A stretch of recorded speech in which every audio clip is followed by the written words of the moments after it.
thank you for taking the time for the show, man. I really appreciate it. Yeah, glad to do it. Awesome. So what's been going on lately? I know Great White has been on a little run of tour dates. Maybe talk to us about Yeah, that. yeah. We've just been out playing shows. In the meantime, in between the shows, been writing songs.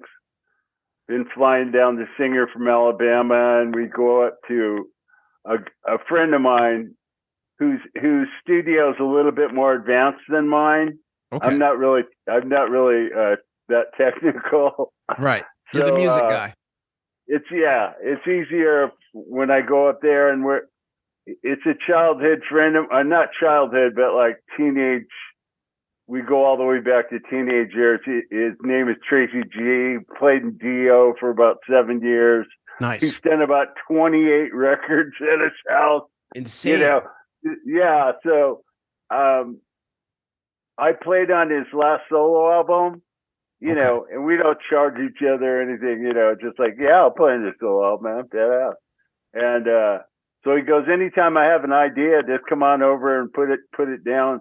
So the first time I went over there, I'm laying down full songs, and he's going, he's thinking I'm just going to put a riff down, Yeah. the little idea. You got the I whole go, track. I don't do that, dude. Just roll the click. I'm going to lay down the song I got.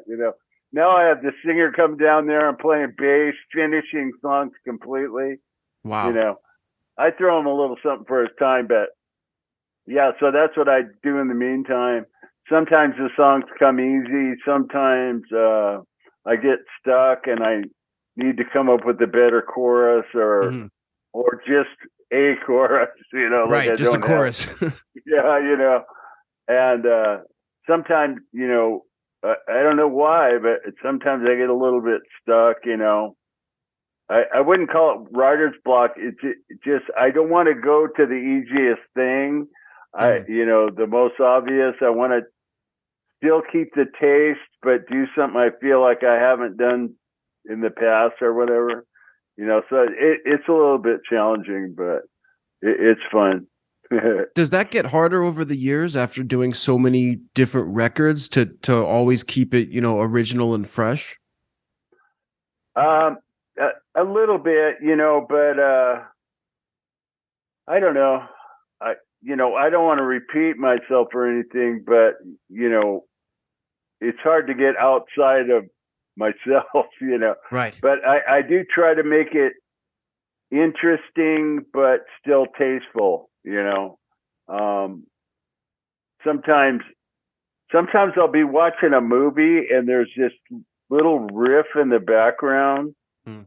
and I won't like steal it, but it will inspire me. I Right. go, wow, I've never heard anything like that before. That kind of inspires me to do this. So I'll hit mute on the TV and just kind of come up with something in that vein, which it's kind of like uh, a seed that can maybe grow into something one day. So I'll put it Mm. on my phone. That's one thing I do. I record everything immediately right when the idea comes, Right. because sometimes what I've learned is if I get lazy and don't put it down and go, well, I'll never forget that. It's like, it's embedded in my brain. And that might be true the following day, but it won't be vibrating at the same frequency, Yeah. and it won't be rhythmically the same. Right. So it's better if when I'm feeling that energy to put it down right when I feel that way. And Yeah. then I can get back to it easier. You know what I mean? Well, it's like lightning in a So bottle, you need to sort of yeah, retain that magic while it first arrives, right? yeah, because when you first get something, there's a certain energy that you're feeling, so it kind of comes off the guitar that way a little bit, Yeah. and it's best to put it down when you're feeling that way, Mm. and then like I said, it's easier to get back to that space later.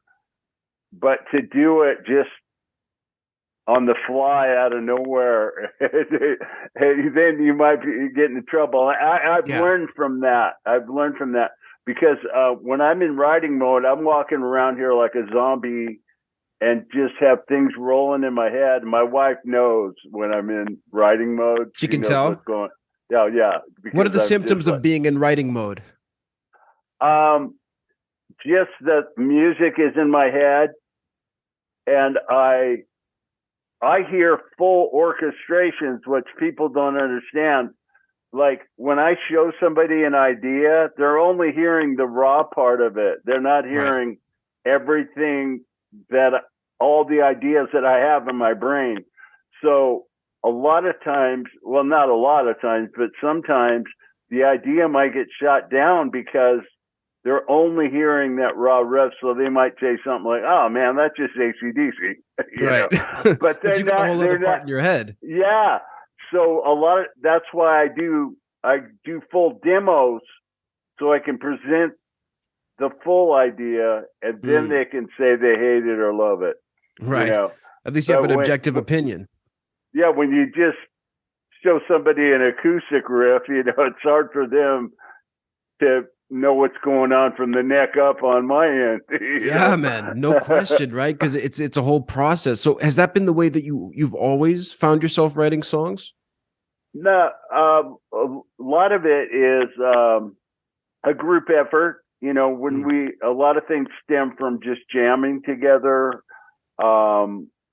We like the last album, we all sat around in a circle and said, "What you got? What do you got?" nice. You know, Taking it back to the and old school. I'll go, yeah, and I'll play them something I have, and hey, man, that's pretty cool. Let's work on that. We'll go out in the practice room, go and get this part and that part, and do it. So a lot of things happen that way.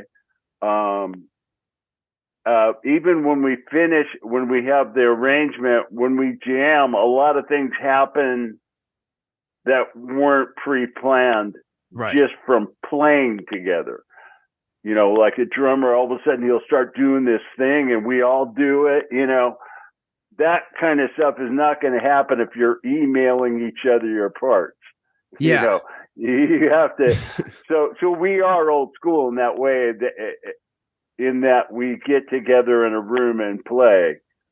No As a group. question. So yeah, Does that help retain the magic sort of as it was in the beginning? Because I mean, you've been here from since the beginning. right. Um, yeah, I think a lot of things happen from when you play with people for a long time. We just don't like to move forward with technology. Obviously the technology helps things go faster, editing your music, stuff like that in a Yeah. studio. But we don't judge everything from a computer. Right. Like, for example, and I've told the story before, but if you're sitting there listening back to a song you've recorded and it sounds good to your ears, man, that is badass. That is rocking. But then you look on the computer and the grid, maybe the bass is off a little bit on some of the Mhm. kick drum parts, but to your ears, it sounds fine. That human element is there. Maybe the bass player is kind of feeling it there. He leaned back a little bit or whatever. Some people move the bass notes right on the grid on every kick beat. Right. But what you're doing is you're turning that human element into a machine. Yeah. You know what I'm saying? So then it's real stilted and perfect, and you run the vocal through the auto tune, and Everything sounds and so angelic all of a sudden. yeah, it becomes a machine. And Yeah. so we stay away from that element, and just like if the singer hits a bad note, hey dude, quit singing flat. Yeah, exactly. Get in Like there, do hit it it again, again. bro. Do it again, bro. I know you can get one. You can do it. Well, that's the beauty So of rock and roll, though, man. It's yeah, that imperfect raw feeling, and you're right. Like the technology can sort of chip away at that. yeah. Well, it's the reason the Eagles sound like the Eagles because when they play together, it makes that sound. Yeah. Now they don't have to run everything through some, technical element and change that. Why would they do that? They already sound like the Eagles. And that Exactly. goes for just about any band. When they play together, it makes a sound. That's what people love. They go, I love it when Led Zeppelin play together because it sounds so cool. You Yeah. know, so they're not gonna like start gritting everything and make it perfect and get the auto tune sound and all that. I think it takes away, uh, as far as vocally, um, we like Steven Tyler or whatever because he has a style that we enjoy. Yeah. If you run it through some machine and all of a sudden it sounds like a keyboard, he's going to sound like everybody. You know what I Exactly. mean? I'm not saying that it's bad for that style of music. Go for it. It's making tons of money. It's a business. But as far as we're concerned, we like certain bands because they sound a certain way, and we're influenced by that, and we even, like it or not, sound a certain way when we play together. Absolutely. You don't have to love it, but Hey man, it, well, tons of it people is do. what it is. That's right. And I mean, you guys have retained that, through all these years, man. You guys are veterans. I saw you were just on the Monsters of Rock cruise as well. I was just curious maybe to ask a little bit about that, how that was, because that's something I've always wanted to see. Yeah. um yeah, it's a little, well, there are elements of the Monster Cruise that I love. One of them is interaction with the fans, Yeah. because it's not like a normal show where you're backstage and nobody can see you. You're walking around going, "Hey, what's up, bro?" And they might tell you a story about where they were when a certain song came out and stuff like Yeah. that. Or we might be in the crowd watching a band, which we don't do normally. Yeah. So it's a great way to, you know, pay homage to our fans and hang out with them and say, "Hey, bro, what's up? Isn't this cool? Check this band out. I really like them." So I really like that.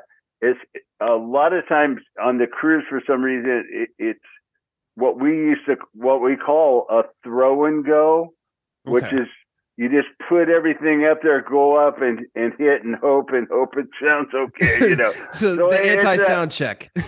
yeah, yeah. So that's a little bit different, but it's fine too, because I think the fans understand that that we're just kind of going up there, and that maybe the first song they're kind of mixing it a little bit or whatever. Right. But it's I had a really good time on that cruise. I had my little grandson, out there, and he got to Nice. jam with the shredders. Oh, You that's know, amazing. He plays yeah, himself? he played drums. Okay, Uh, uh, nice. so he just kept a groove down. The Kip Winger grabbed him and told him what he needed and everything. He's Nice. just 10 years old, so but he went up there and jammed with the two finalists. Who That's are just awesome. ripping guitar players. They were just great. So there's so many But different things for people to do when they're actually there, other than just the concerts as well.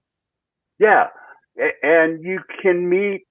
I like, as far as peers go, meeting a lot of the bands that I maybe didn't tour with back in the day, and just hang out and like that band DAD. I'm a big fan of them. Mm, They've never really broke huge in the U.S., but they're such a good band.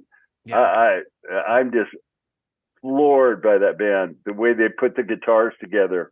That's one thing I used to like about Aerosmith, is the way they Mhm. orchestrated the two guitars. One Yeah. guy had a completely different sound. Joe Perry to me is like the Keith Richards, Yeah. you know, cleaner tones. And the other guy's, Brad Whitford's more distortion and Hmm. just awesome riffs and stuff. So that's kind of the way DAD do it. the Nice. main guitar player does a lot of theme stuff with a real clean guitar, with the other guys Mm. chunking away with the 80s rock chords real heavy. Oh, that's badass. I got to check that But out. yeah, it's so good. If you go online or just pull up DAD and check out some of their tunes, and they're so huge in Europe. They play stadiums. I mean, almost Wow. everywhere they play. They're from That's insane. Denmark. They're so good.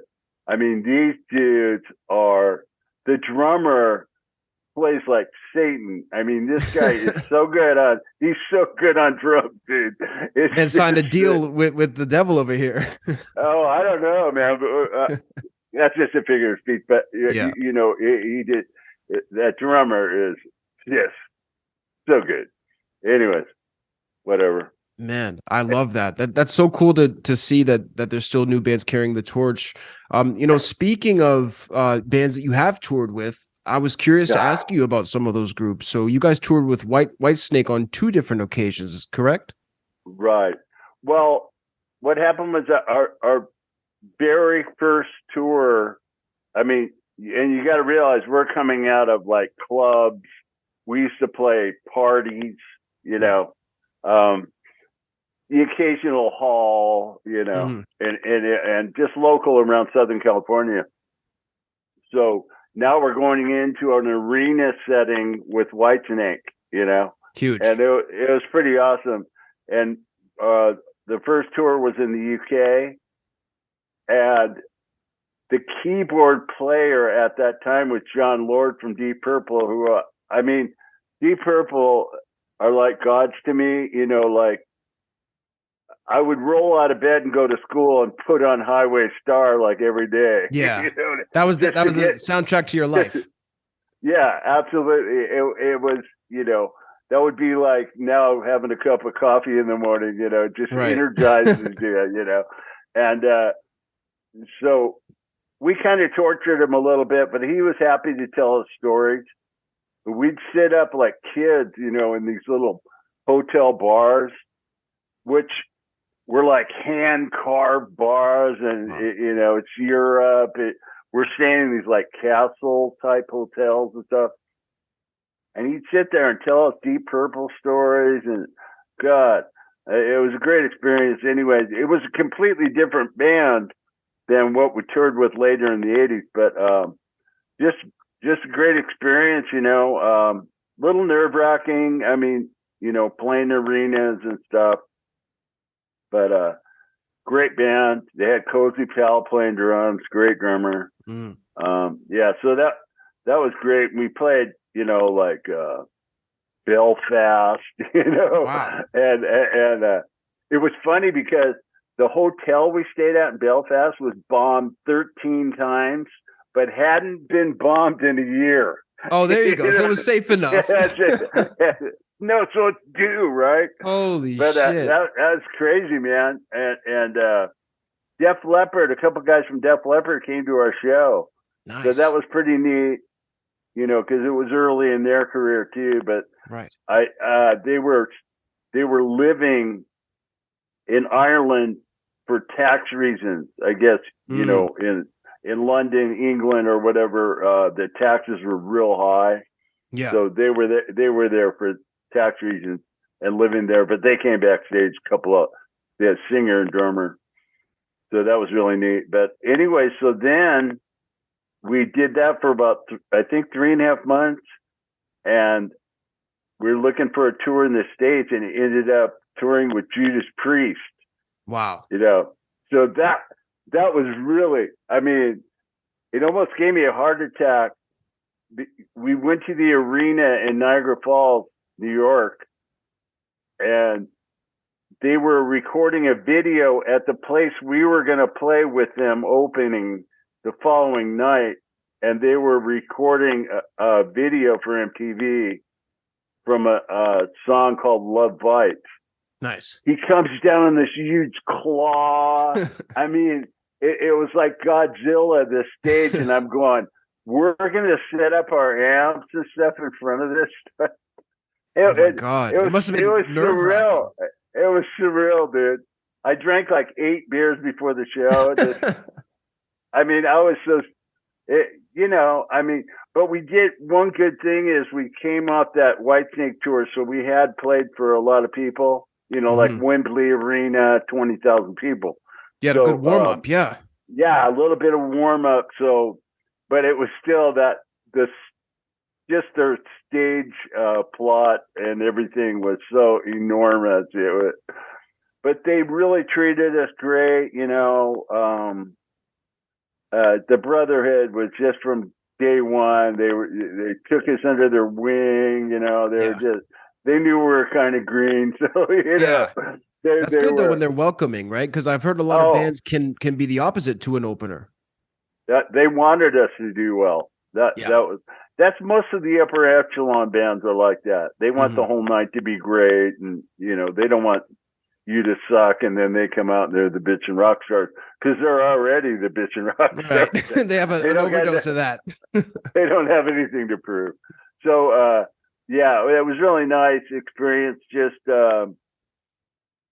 really just almost like a learning experience how you should treat people. Really, I mean, because both of those bands they couldn't have been nicer to us, and kind of made us, down the road. We always treat especially our fans, good and opening acts.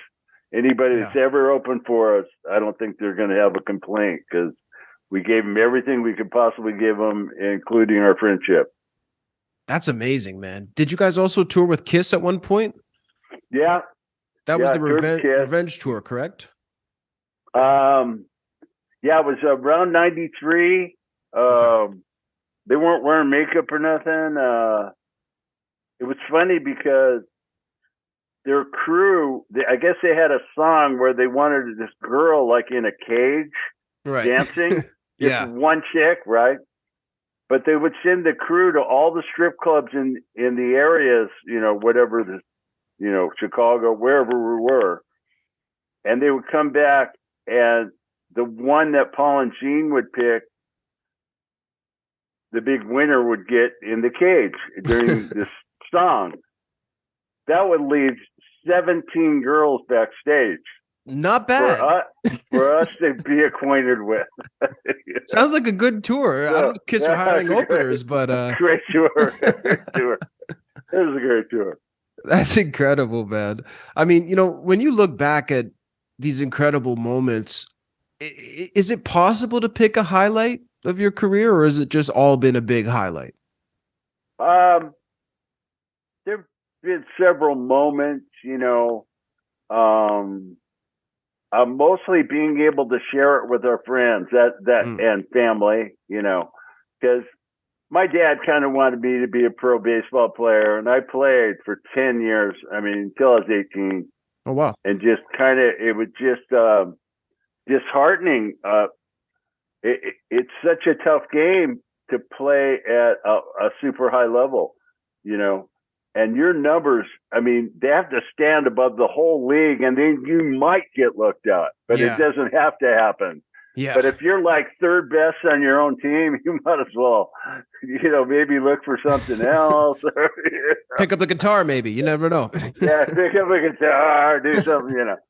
So I was already playing guitar from like 15 years old to 18. I feel like is where the years I kind of honed my skills, learned my way around the neck, and was able to play with people. So I just kind of chose music, and he didn't like it at first, but was supportive. He always Mm. supported everything I did. So did my mother, and so they go for it. Do your best, whatever. So when I had some success with that, selling millions of records or whatever, and got to hand them platinum records, it's a great feeling. Um, my little brother. I mean, we're playing the Forum in LA. It's like guys I was in seventh grade Yeah. with, It's in the insane. front 10 rows and stuff. So all that stuff's fun, just to hover and tell everybody how great you are. I don't really enjoy that so much, Hmm. but sharing it and I'm friends with all the people I was friends with before anything, any stars lined up for Yeah. me. So none of my friends really care that I'm in a band or whatever. Right. You're the They same guy come to over, them. we come over, we watch the game, and that's about it. But so um, it hasn't really changed me, but it's a thrill when things go your way and you have some luck, and I really kind of feel like we kind of created our own luck in a way, but it didn't Mhm. have to happen. But we tried to play more than every band. We were playing free during the week, anywhere we could, anywhere where they could put a couple people in front of a stage somewhere. Yeah. We really didn't care. And our first thought was, if we're not good enough, maybe we can brainwash people into liking us. There's that Because consistency too. we'll play so much they keep seeing our name. Yeah. And finally we lucked out and somebody was in the crowd that could help us.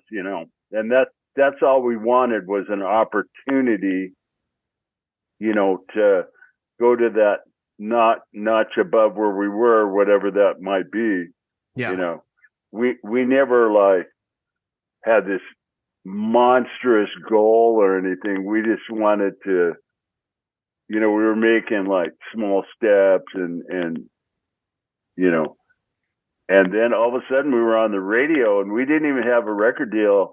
And that was crazy because I'd never heard of that before. It's like all of a sudden they're rolling a song that we recorded next to Tom Petty and all these, you know, just mega stars, right?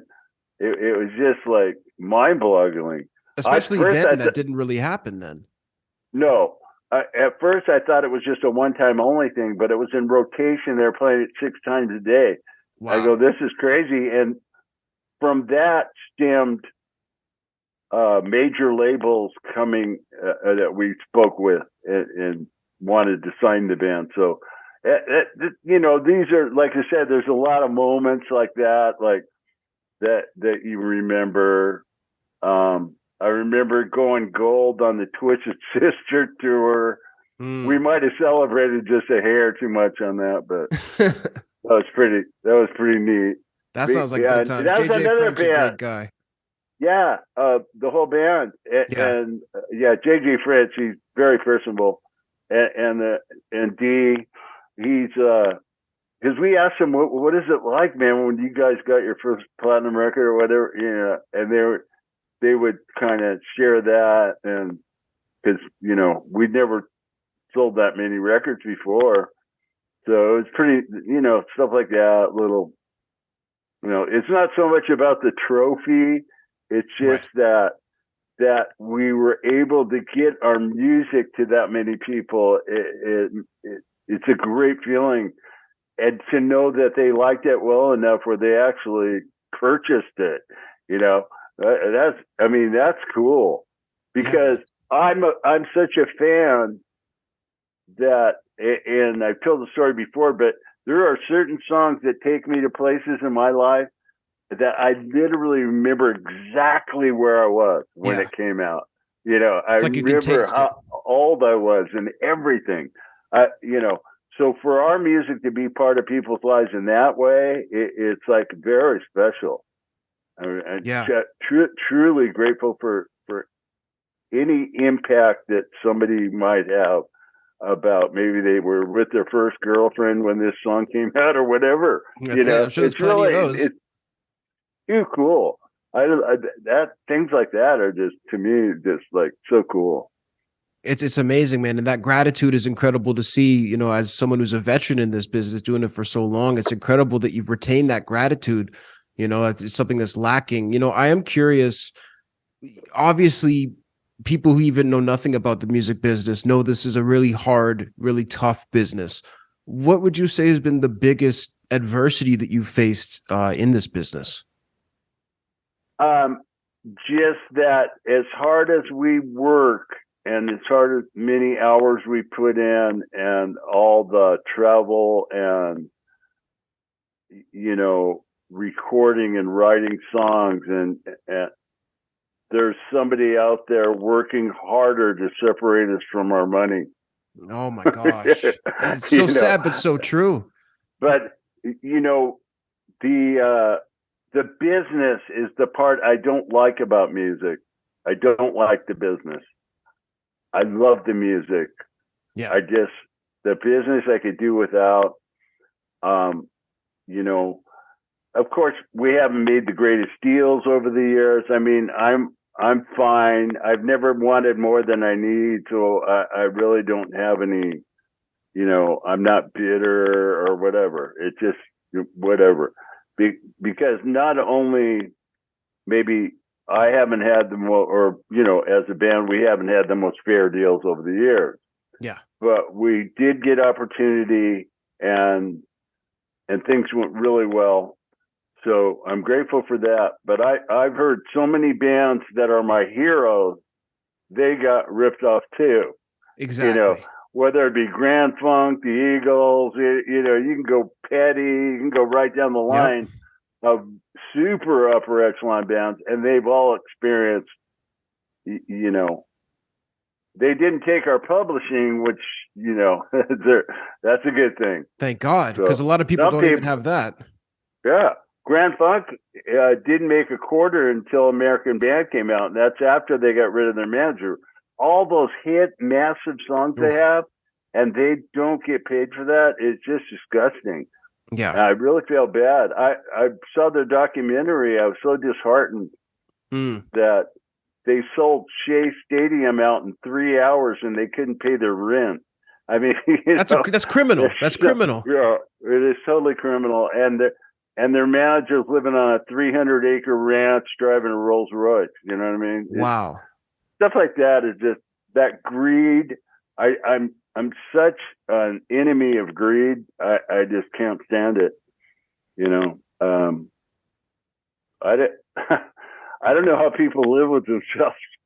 You know, It's hard to fathom, right?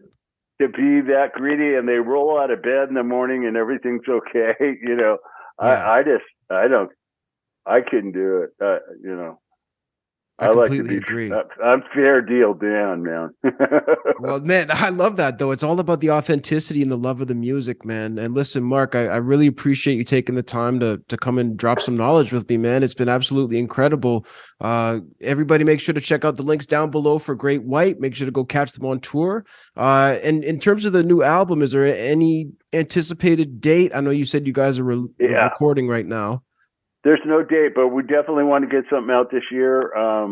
I just finished a couple new songs, and I'm going to have my singer come down, and we're going to go record a couple more. Nice. That'll make 7, and the other guys are writing 2. We should be getting together shortly and exchange and see what we're going to do.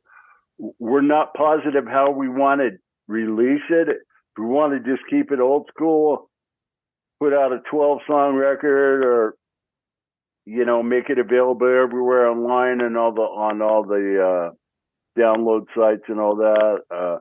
Do we want to? We'll do a couple videos, that for sure, but Nice. we don't know if we want to release 5 songs at a time, maybe a couple. Yeah. You know, we're going to sort that out. We're speaking to people that know about that end of it. Nice. So, you know, we'll come up with something. But as far as getting music out, definitely something this year. I can promise you, I'm working hard to make that happen. All right. So the wait shouldn't be too long. Mark, thank you for all that you do, man. You're the best, dude. Rock and roll. Thanks, Cassius. Right on, Awesome, bro. man. Take care. Take care.